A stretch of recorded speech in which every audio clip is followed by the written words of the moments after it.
In this same New Bedford there stands a whaleman's chapel, and few are the moody fishermen shortly bound for the Indian Ocean or Pacific who fail to make a Sunday visit to the spot. I am sure that I did not. Returning from my first morning stroll, I again sallied out upon this special errand. The sky had changed from clear, sunny cold to driving sleet and mist. Wrapping myself in my shaggy jacket of the cloth called bearskin, I fought my way against the stubborn storm. Entering, I found a small scattered congregation of sailors and sailors' wives and widows.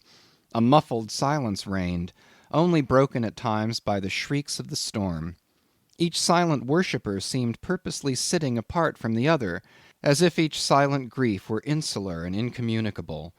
The chaplain had not yet arrived, and there these silent islands of men and women sat steadfastly eyeing several marble tablets with black borders masoned into the walls on either side of the pulpit.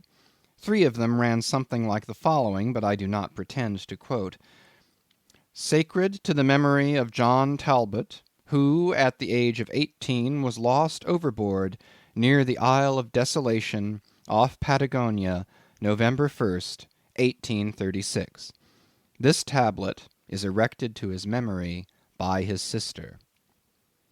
Sacred to the memory of Robert Long, Willis Ellery, Nathan Coleman, Walter Canny, Seth Macy, and Samuel Gleig, forming one of the boat's crews of the ship Eliza, who were towed out of sight by a whale on the offshore ground in the Pacific, December 31st, 1839.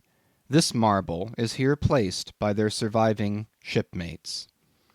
Sacred to the memory of the late Captain Ezekiel Hardy, who, in the bows of his boat, was killed by a sperm whale on the coast of Japan, August 3rd, 1833. This tablet is erected to his memory by his widow. Shaking off the sleet from my ice-glazed hat and jacket, I seated myself near the door, and turning sideways was surprised to see Queequeg near me. Affected by the solemnity of the scene, there was a wondering gaze of incredulous curiosity in his countenance. This savage was the only person present who seemed to notice my entrance, because he was the only one who could not read, and therefore was not reading those frigid inscriptions on the wall. Whether any of the relatives of the seamen whose names appeared there were now among the congregation, I knew not. But so many are the unrecorded accidents in the fishery, and so plainly did several women present wear the countenance, if not the trappings, of some unceasing grief, that I feel sure that here before me were assembled those, in whose unhealing hearts the sight of those bleak tablets sympathetically caused the old wounds to bleed afresh.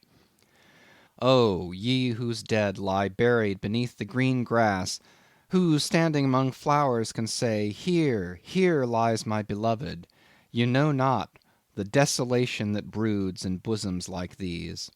What bitter blanks in those black-bordered marbles which cover no ashes! What despair in those immovable inscriptions!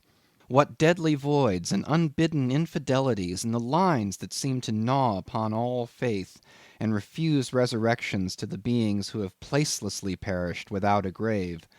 As well might those tablets stand in the cave of Elephanta as here.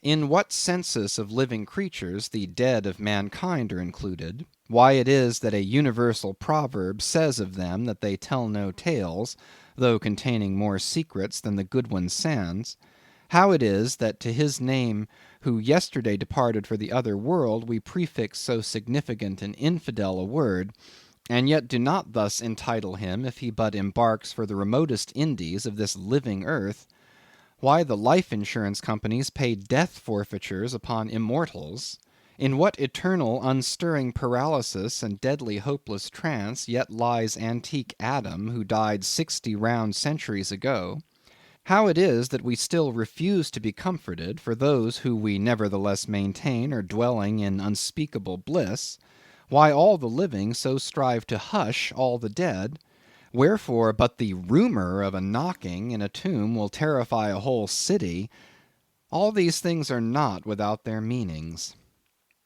But faith, like a jackal, feeds among the tombs, and even from these dead doubts she gathers her most vital hope. It needs scarcely be told with what feelings on the eve of a Nantucket voyage I regarded those marble tablets, and by the murky light of that dark and doleful day read the fate of the whalemen who had gone before me. Yes, Ishmael, the same fate may be thine. But somehow I grew merry again. Delightful inducements to embark. Fine chance for promotion, it seems. Aye, a stove boat will make me an immortal by brevet. Yes, there is death in this business of whaling, a speechlessly quick, chaotic bundling of a man into eternity. But what then? Methinks we have hugely mistaken this matter of life and death. Methinks that what they call my shadow here on earth is my true substance. Methinks that in looking at things spiritual we are too much like oysters, observing the sun through the water, and thinking that thick water the thinnest of air. Methinks my body is but the lees of my better being. In fact, take my body who will. Take it, I say. It is not me. And therefore, 3 cheers for Nantucket, and come a stove boat and stove body when they will, for stave my soul, Jove himself cannot.